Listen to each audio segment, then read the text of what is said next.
Yes.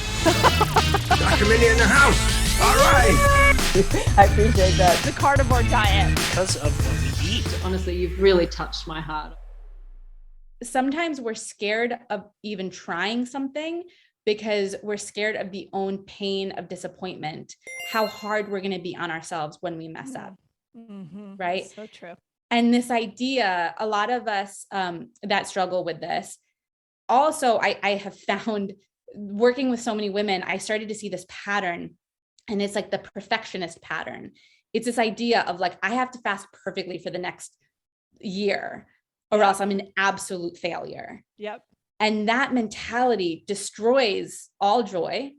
And it's not realistic because we're not robots and things happen. And sometimes we do something that's not ideal. We almost have to plan for those moments and really get clear on how we're going to treat ourselves in those moments so that we can get back on track faster. And then maybe have a longer period of time where we feel like we're on a routine that's supporting us. Oh, so well said. You know, one of the big things that we preach on my platform is fasting variation. That, and especially for women, that, you know, if you look at everything in life, there's an ebb and a flow.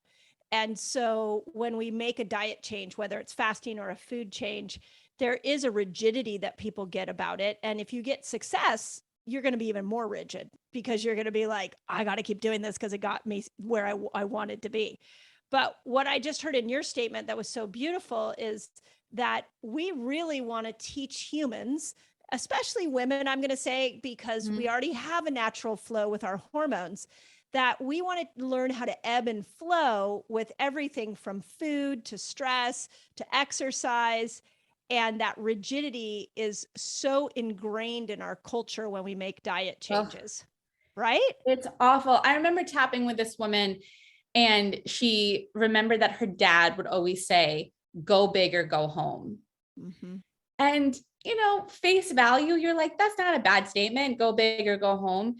But the pressure, I mean, this actually, now that I think about it, this woman, it was starting, she had a career idea, but the pressure of perfection, the pressure of doing it big or not at all, it made her not do anything.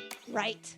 Yes. That's what happens. It's the pressure we put on ourselves becomes so overwhelming that we rather not try than have grace and allow ourselves to figure things out as we go and to ebb and to flow and to find our own rhythm.